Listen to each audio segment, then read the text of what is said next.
Thank you, teacher.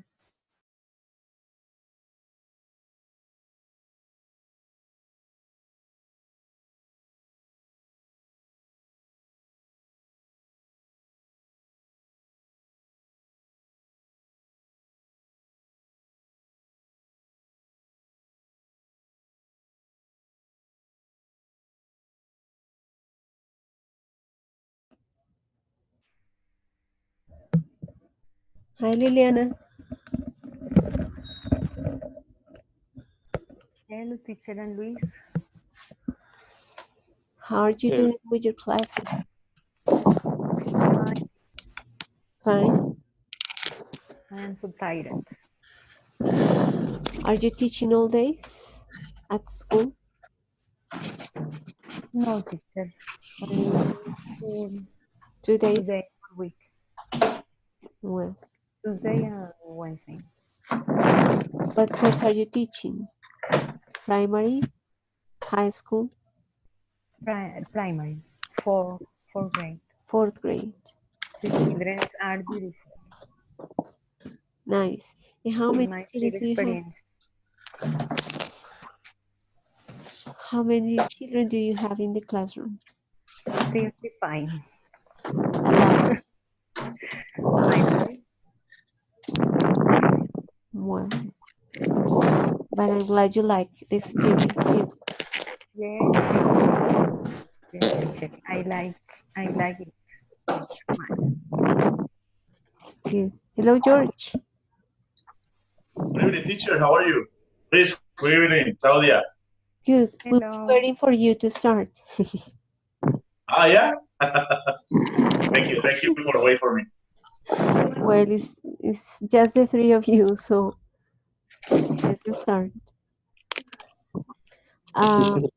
Last time you read about paradigmatic and syntagmatic relations. You read about homonymy and polysemy. So we're going to review those concepts tonight. So who remembers what paradigmatic relations are?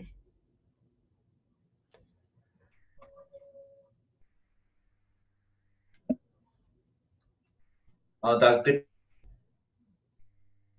Paradigmatics. on context, teacher. Yes. Yes. Context. Could- That that Depends on context, teacher. No, in this case, these concepts of paradigmatic and syntagmatic relations are part of the grammatical subfield of semantics. You remember that semantics has three subfields. One is grammatical, the other is logical, and the other is a word. So this is about grammatical subfield of semantics, which means that we study the whole sentence and we study the meaning of grammar or what grammar expresses in the sentence. So it's not about context, it's about other things. Yes. Paradigmatic relation are words belonging to the same meaning. No, to the same syntactic category. Okay, what are the syntactic categories? Which are the Trans syntactic categories? transport, for example, verbs, nouns, Exactly. colors, transportation, No, nouns, verbs, adjectives, adjectives, okay, adverbs. adverbs. Exactly. Those are syntactic, means that they have a function in the order of the sentence. Yes. That's why it's syntactic category. And as Claudia mentioned, paradigmatic relations are words that have the same category. So it means Mhm. that for example, in sentence, I hunted a bear and you hunted a zebra. I can replace the first word by you. So by a word that belongs to the same syntactic category. Mhm. So paradigmatic goes in a vertical direction. So all the words that are in the same position Mhm. can be replaced only by words that have the same category. So the first position of a sentence is usually a noun or a pronoun or an article. So if I just can replace the word for one that has a similar syntactic category. Same Mhm. happens here.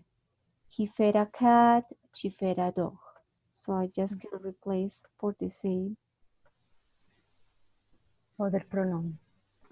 Or in the case of cat, I just can replace the word cat for a one that has the same category as dog.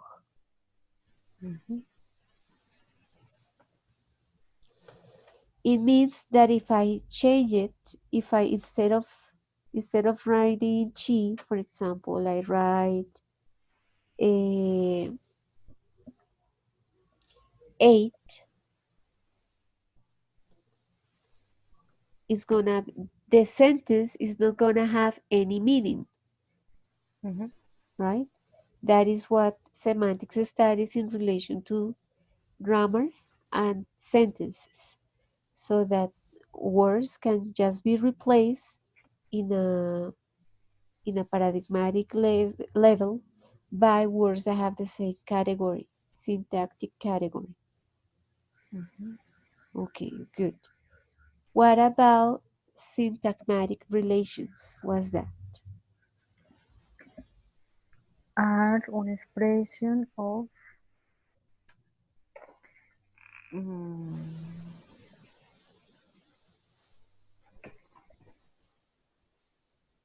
of coherence. Coherence? Complutense. Mhm. Construir en contrast.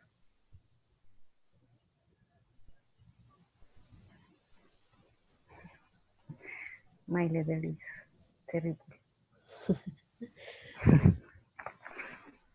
Are words that have relation in category, teacher. Yeah. So if you had a word in a sentence, you can replace that word with other that is in the same category. That is paradigmatic and syntagmatic. Oh, what's it?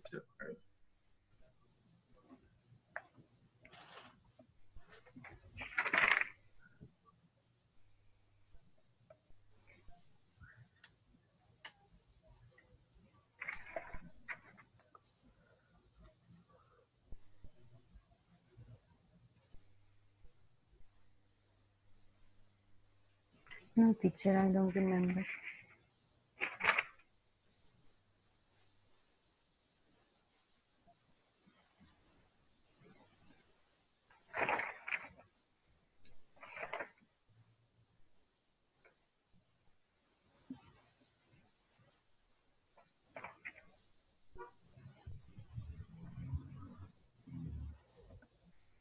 What happens in this first example?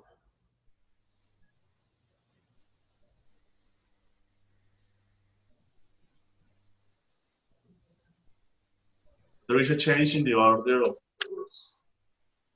The, Exactly. the first sentence you say nice voice, and the second sentence voice nice.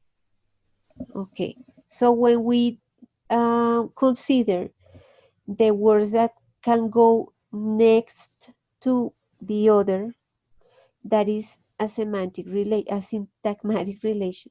So we analyze the information in a horizontal way. So the order of the words in a language are ruled by grammar, but also if we change the order of those words, there is no meaning.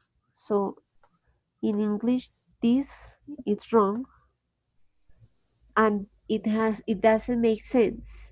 because we change the order, right? So syntagmatic is the relations between the different categories. So we know that we have in English a relation between an adjective and a noun, and that the adjective goes first.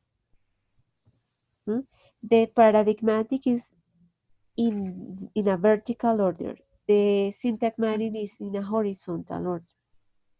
It's like a grammatical rule. Yes, It's related to grammatical rules. yes, because if we change the rules, the grammar rules, then the sentences don't have any meaning. They don't have sense.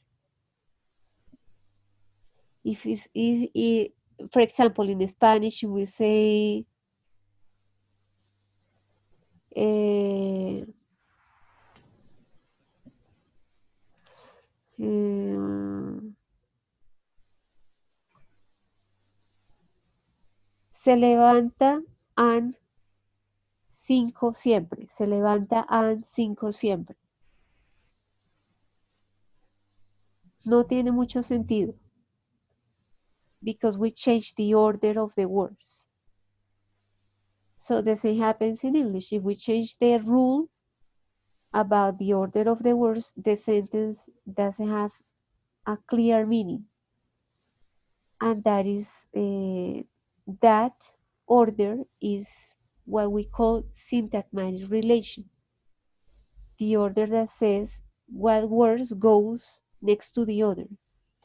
So in English For we know example, subject plus verb plus complement. exactly. If we change that order, the sentence won't have a clear meaning. Like here, Teacher, as please. Jorge Mario says, is related with the grammar rules. Yes, it's related to grammar rules. Because it, Remember that one subfield of semantics is grammar. Let me look for that.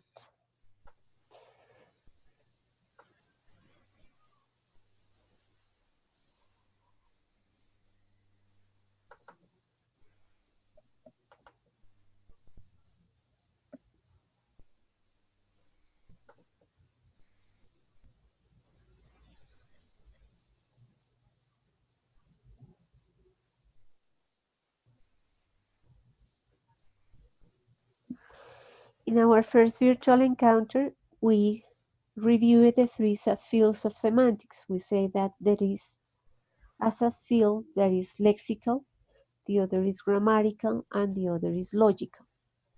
Some weeks ago, we studied the concept of truth that is related to the subfield of logical semantics. Today, we are reviewing the concepts of paradigmatic and syntagmatic relations, which is related to the subfield of grammatical semantics. So that if we change the order, the sentence doesn't have any meaning. Or if we put words that cannot be combined, it doesn't have meaning. Like here, colorless green ideas sleep furiously. So I cannot put colorless green because it's a contradiction. I cannot say that ideas sleep because it's not real. I cannot say that an idea is furiously or that an idea sleeps furiously because it doesn't make sense. So when we put words that cannot be combined because they are opposites or doesn't make sense, we are in the subfield of grammatical semantics, which is what we are studying tonight, and we are reviewing the names that are given to those combinations, either paradigmatic or syntagmatic relations. Paradigmatic, if we put um, if we change or if we substitute a word by another which doesn't have the same syntactic function. and syntagmatic if we combine the words in a way that breaks the grammar rules of English.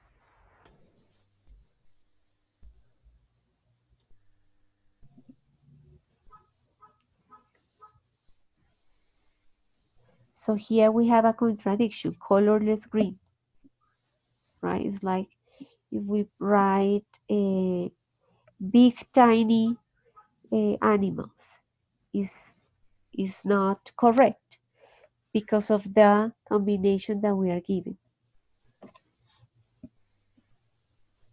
Yes, teacher. Good evening, John and Maria.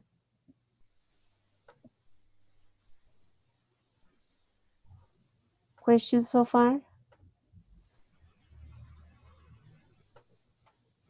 No, teacher.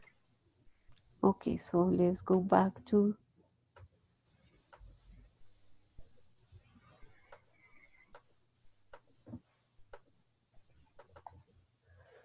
all right, so we have here Anne always gets up at 5 a.m. and Anne gets up at 5 a.m. always. So according to English grammar rules, this sentence is wrong. We are not writing the adverb in the correct place. So this sentence doesn't have a clear meaning for an English speaker person because of the way the words were sequenced or organized.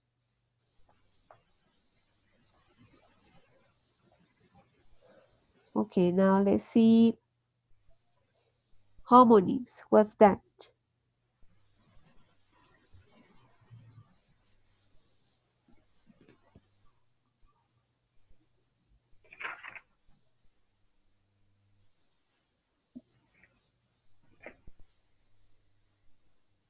Sure, are words that have the same spelling, the same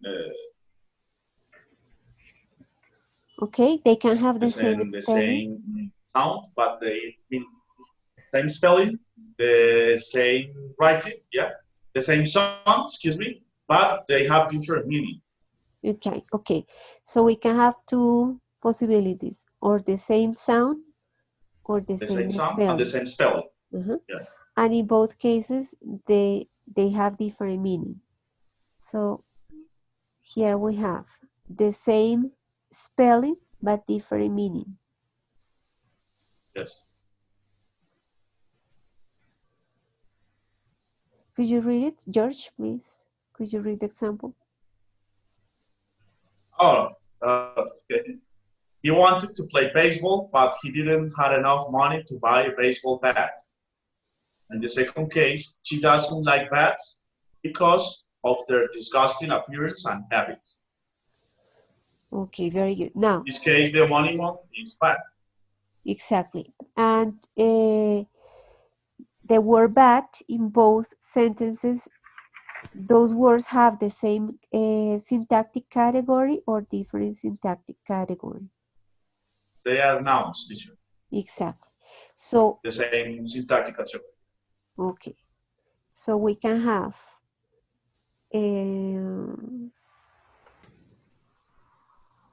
same syntactic category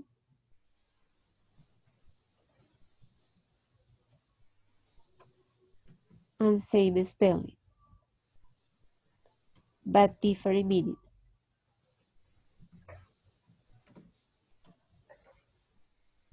That is one possibility. Okay, then we have this possibility.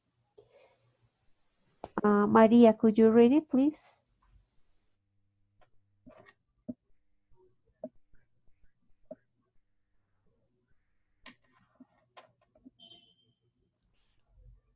Maria? Or John? John, could you please read it?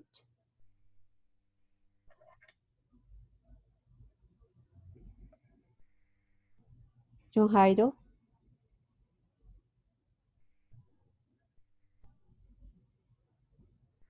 No, he's not there. Ingrid, are you there? Yes, I'm here, Diana. Good evening.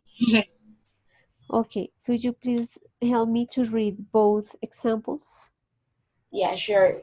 There is a rule against playing music here. They rule in this territory. All right, so the word rule in both examples, do they have the same syntactic category or a different one? It's a different one.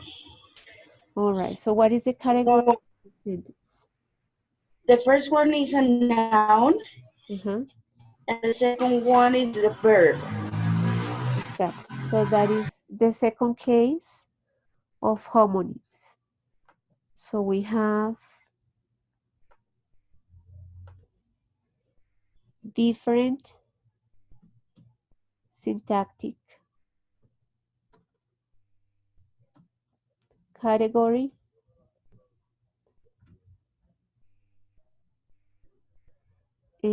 but same spelling. Different syntactic category and different meaning, but same spelling. Okay, so now let's review the ones that are related to the same pronunciation. Paola, could you read the example, please? Teacher, me? Okay, John, please. Okay, yeah, I come back here. Okay. I want to buy a new cup. The telephone is by the window. All right, so here they are homonyms because they have the same pronunciation, but different meaning and different spelling.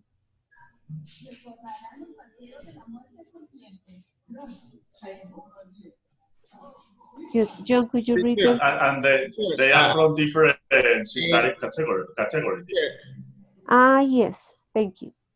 Same yes. pronunciation, different meaning, different syntactic category.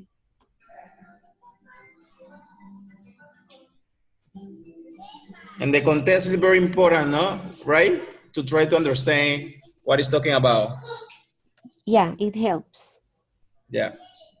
Okay, John, could you help me to read this example?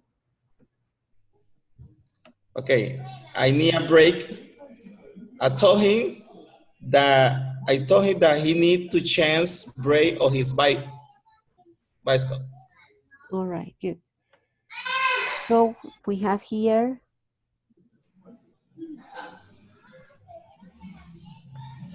different spelling.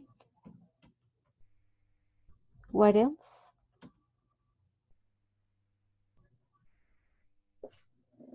Different meaning, Yes. same pronunciation,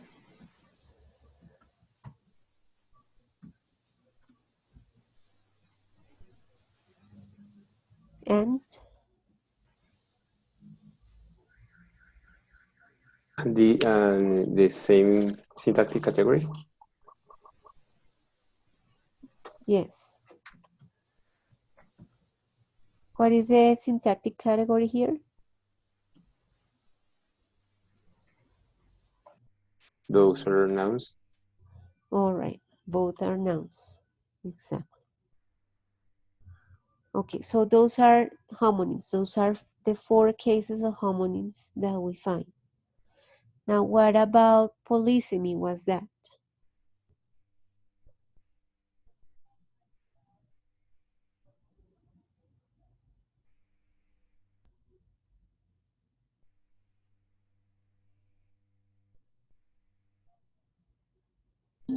Is teacher when a word have a more than one meaning?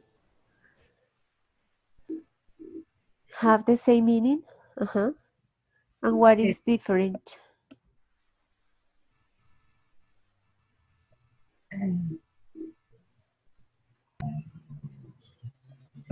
I think it's just is one word that has different meanings, more than one. More than but it's the same spelling, and it's just that depending on the context, it has a different meaning, right? Same spelling, different meaning. So what does it make different to a homonym? That this is depending on the context, right? Not, And ex- it has a not exactly. What is different from homonyms is that the image. that these words are related. I mean, I remember from the exercise the word head.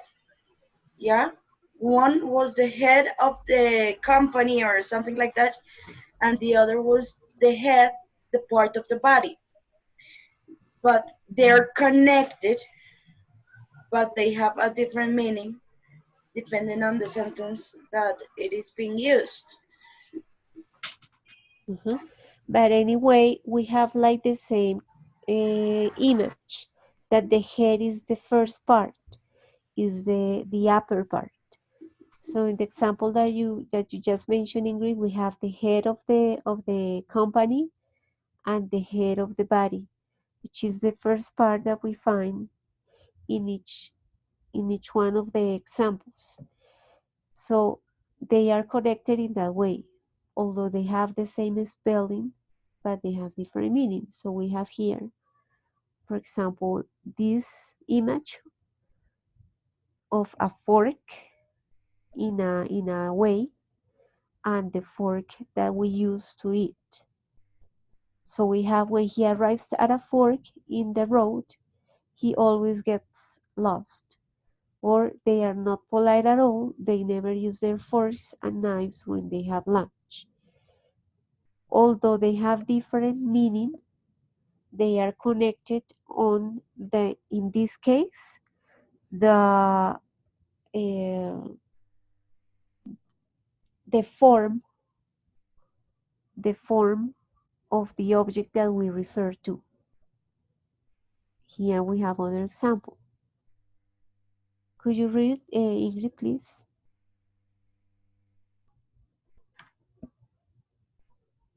We can hear you. Okay. Sorry. She tucked her father's coat tail, and that dog has a very long tail. Okay. Right. So in this case, we're talking about this part of the coat, but they are connected on the form of what we call a tail in this example, and what we call a tail in this other example. The form is the same. It's something that is long, that is the last part, in this case of the coat, and in this case of the dog. While in the Sure, previous, but in this case, the words always belong to the same syntactic category. For yes, example, in nouns or adjectives, but always of the same syntactic. yes. So that's why in the dictionaries we find, sometimes we find, for example, a way, and we find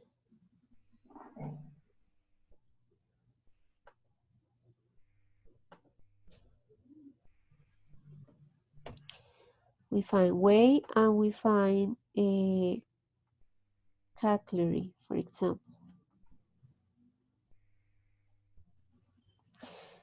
So because they belong to the same syntactic category, when we look into the dictionary, when we look for the word in the dictionary, we find fork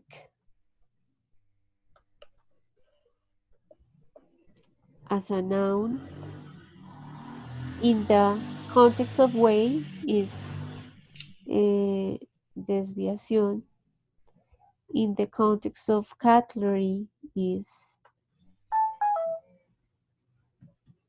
tenedor, right? So that's what we find in the dictionary because they belong to the same syntactic category. We have the specification of the situation in which we have one meaning or the other. While in, for example, when we look into the dictionary for a homonym like, let's see, like this one, like rule, we will find rule as a verb and rule as a noun. We will have what we call two entries with the corresponding translation. Because they have different syntactic category.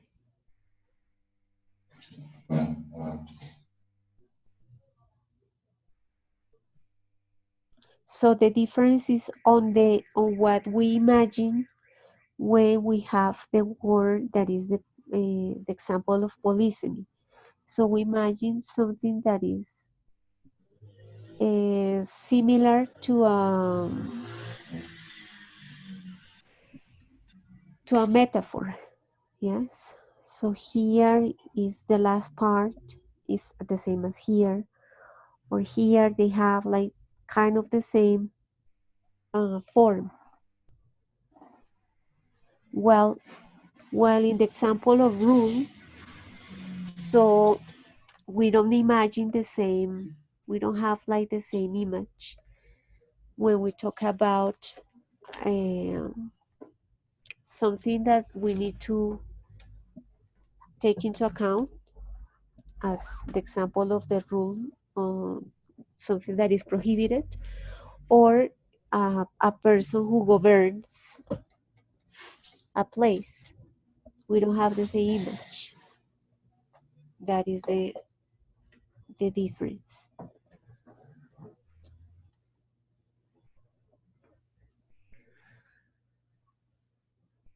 Okay.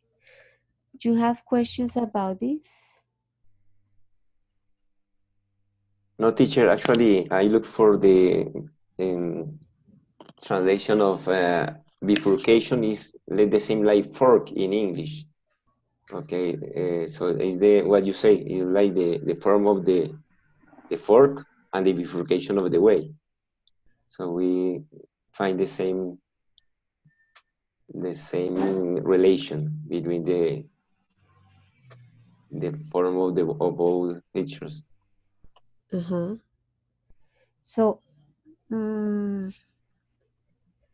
how can we use this in our classes when we teach English?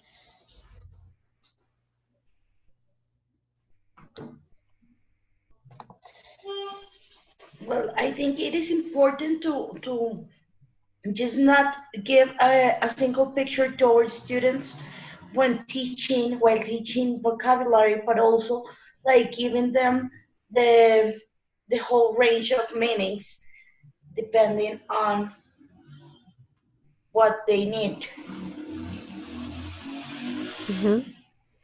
Not only the word, but the whole context, right? But is, for example, I find it difficult, these ones, because of the sound. Well, in my case, I find it difficult to memorize the way they need to be written. But we could like actually have a class that is focused on having the students understand the difference, or by giving them a context, like a complete text or a reading in which we find words like this. So they understand that in English it works that way.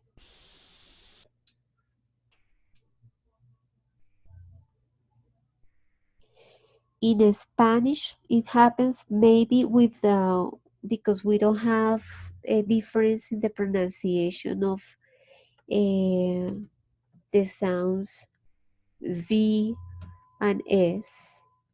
So, for example, we say casa and casa in the same way.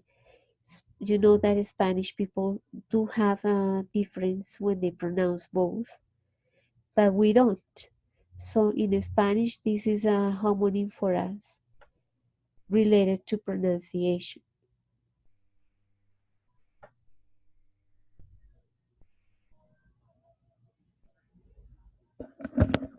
And sometimes people confuse the written the way when they write both words in Spanish.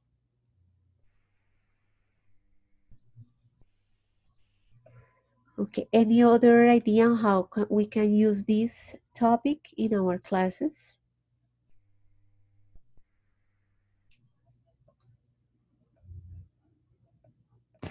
Teacher, maybe polysemy could be useful for memorizing. The students may relation about the words. Yes, it could. It could be. I will find it again easier because they are connected, as Ingrid told us, on the image that we have when we use the word in different contexts, but the image that we have is kind of similar, so it can help us like to memorize uh, the meaning of the word in different contexts. We also can Yeah, use the words. Excuse me, Jorge. Go ahead. okay. I believe that this kind of exercises help us to be a part of our native language too, because we don't have that kind of Spanish. So, for example, one of the most common mistakes we make is to think in Spanish and then try to do it in English. And in that way, we made mistakes like in the slides before when you use, for example, always the middle of the sentence, or and in Spanish you use at the end of the phrase, at the sentence. So these kind of exercises help us to be a part of our native languages and help us to understand the this language better. Uh-huh. Yeah, what your comment remind me that sometimes I notice that my students make mistakes regarding homonyms because in Spanish we have one word and in English we have two for two different contexts. For example, the word, let's say, uh,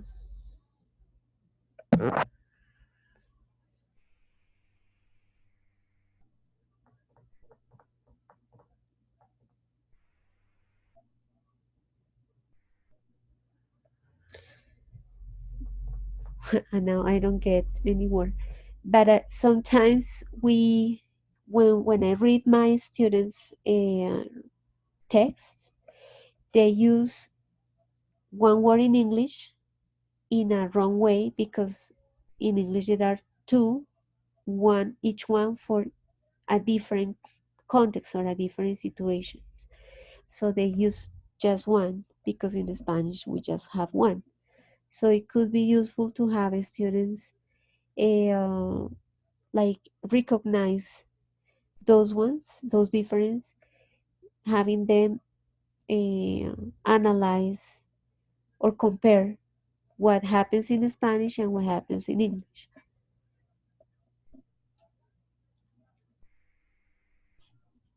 Okay, any other idea how to use this? Yes, maybe in spelling context, using sentences, and then when they listen to the sentences that we pronounce, we can say the word break in the first sentence or in the second sentence, as an example, you know. Okay, yes. So we can, yes, so they it could help them to remember the way they need to write it. So we can say, I need a break. Now spell how to write that word in that sentence. And I told him that he needs to change a brake on his bicycle. So then they need also to spell the word for this sentence. Good idea. Any other? Teacher, maybe with a song and and with the lyric and make, for example, complete or found the homonyms or something like that with a lyric, with a song, different song. Okay. Yes. So with a song and giving them a word bank with homonyms, so they need to get to choose the one that fits the gap. Maybe another option is like to play a game using scramble the letters of the different words. So it is going to be meaningful, or they're going to remember the activity, and in that case, the words. And scramble the word for the sentence that we give them. Yeah, so it will be like something like this and something like this.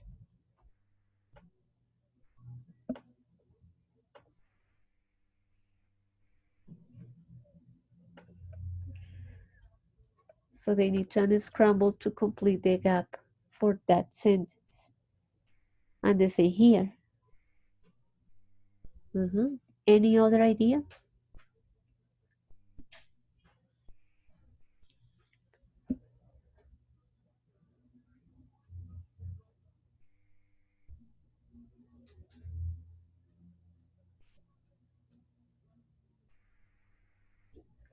Or any question you have about that reading? No, that's fine, teacher. No, teacher.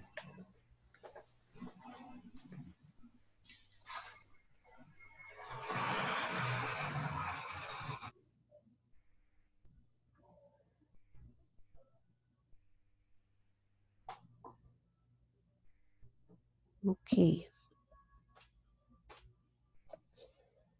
So as I mentioned before, last week, we reviewed topics related to logical semantics when we studied the concept of truth. Today we reviewed some concepts related to grammatical semantics. And this week you are reading about lexical semantics related to semantic fields, right? So words that are connected because they belong to the same family, let's say. So, for example, father, mother, sister, and brother, they belong to the same family, which is family. Or pet, cat, dog, rabbit belong to the same family, which is animals. Or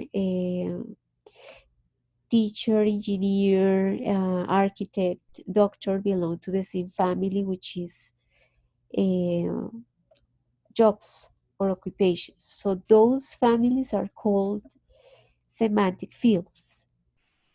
And this week you have to read about that and some characteristics of semantic fields, which is a topic about lexical semantics. And there, well, I send you a message, but the task for this week is individual, so you need to take a very short questionnaire in the virtual room related to what you to the reading to lesson 6. The reading is about Yes. lexical semantics. The reading is about lexical semantics and more specifically to something that is called semantic fields.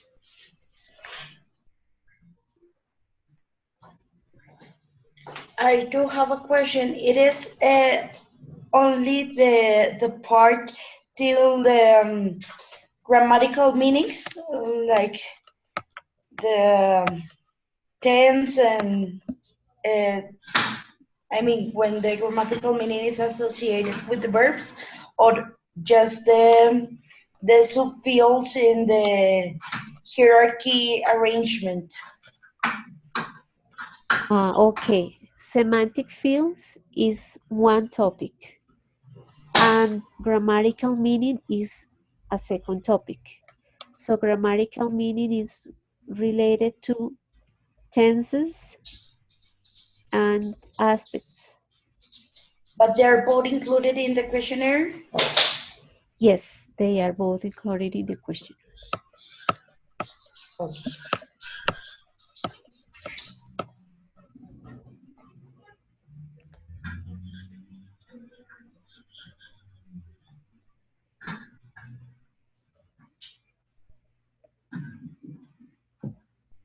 Okay, questions, comments before we finish? I just didn't understood one part, but it's about the grammatical meaning, and it's the aspect. Okay, the aspect is related to uh, the moment when the action happens. So if we have the moment related to the duration,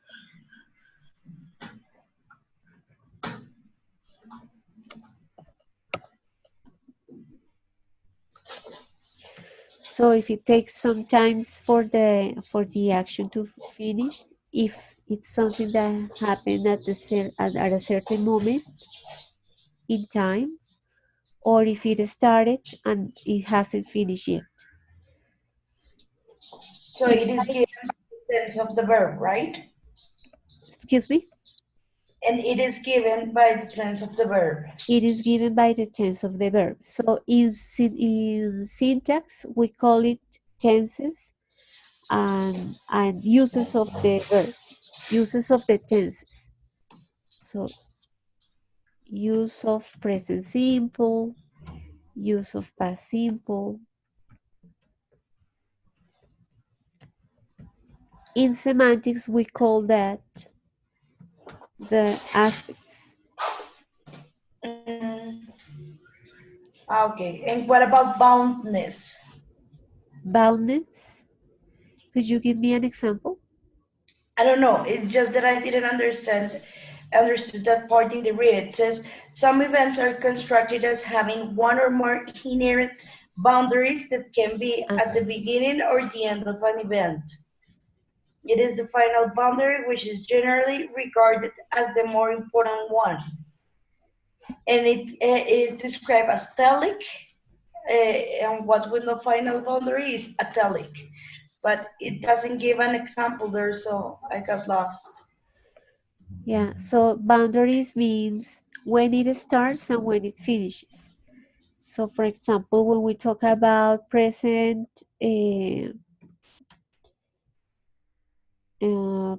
perfect, the boundary is not that clear because the situation started in the past but continues in the present. It has not finished. So when I say I have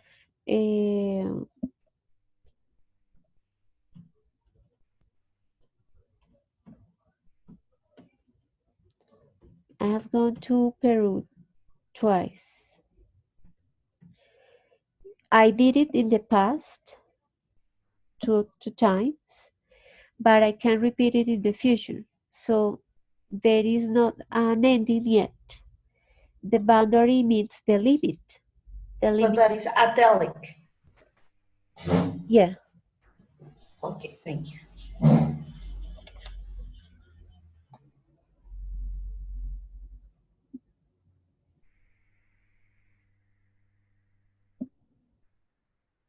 Okay. Remember that here in semantics we have been studying words that are given in the field of semantics, that in syntax are we use a different word because in syntax we refer to the function in the order of the sentence, and in semantics we refer to the word that expresses the meaning. So that's why we talk about deixis and not pronouns.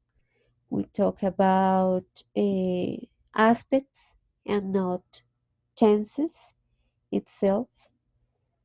Um, so those are words that are created for semantics to express that that there are meaning which is expressed in or through grammar. For example, when we talk about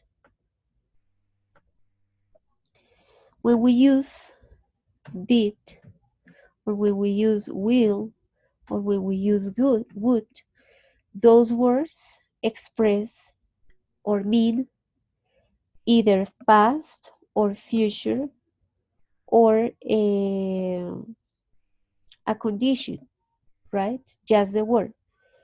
So that's why it's connected to grammar, and these words in semantics are called aspects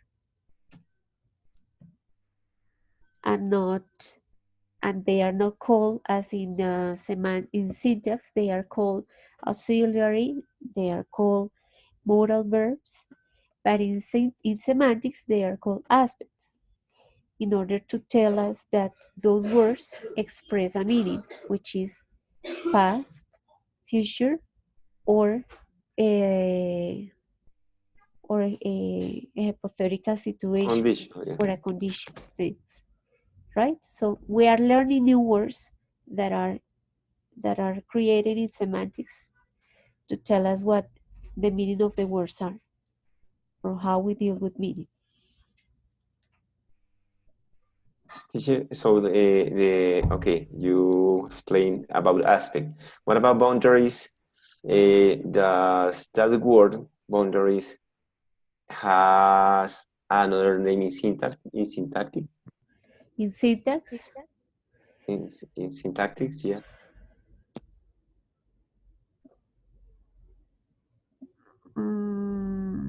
not really. No, we Okay. talk in syntax, we talk with the names that we give to the tenses, which are present simple, past simple, present perfect. But, But that is aspect. That is a kind of aspect you told us. But remember that boundaries is related to when the action starts and ends. okay, it's about tenses. Yeah. Could be about tenses. So in syntax, we say that boundaries are more connected to the uses of the tenses. Okay, thank you. Yeah. So that we use the present simple to talk about routines, or yeah, let's say routines. So the boundary in semantics is that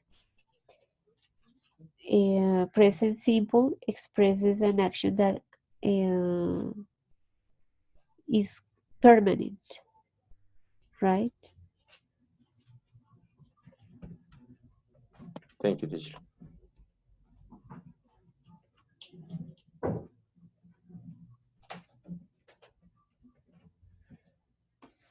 So anytime that we use present simple is what I understand, or what people understand, is that a situation that is permanent. That is the meaning. The meaning of, let's say, I work is something that is permanent. That is the meaning of that grammar. Well, in syntax we say that is something that expresses a routine that is called present simple. Syntax is more like what is the order of the verb of the words in the sentence, and if they have any change. For example, the s in the present simple for third person.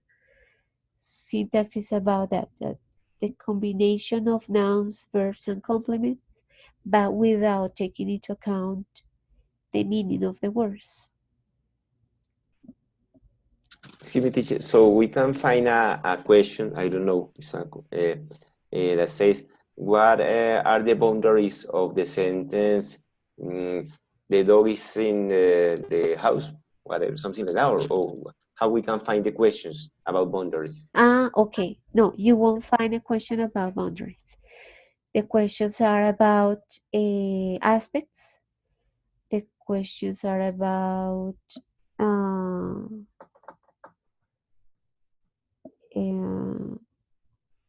semantic fields and let me check.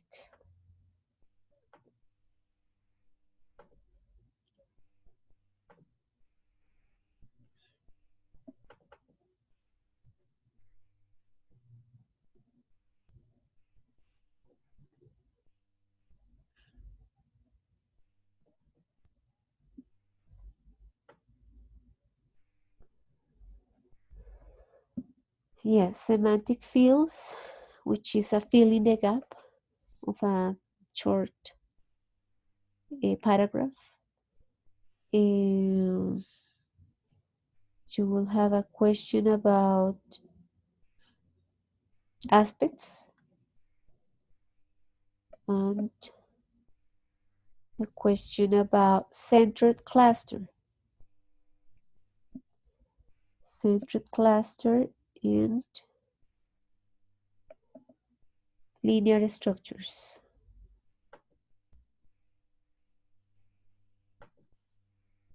Okay, teacher, thank you very much.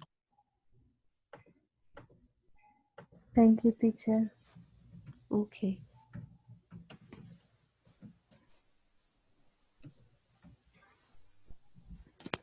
Good. So that's all for tonight. We'll see you next week. Thank you for joining the encounter. Thank you very much. Have a Thank good Thank you very night. much, teacher. Had a good Good night. night, everybody. Good Bye, night. everybody. Okay, Bye. bye. God bless all of Next you. class. Bye, teacher. Thank you very much. Thank you. Bye-bye. Okay, teacher, thank you so much. Okay, John. Bye-bye. Bye. Bye, everybody. Bye-bye.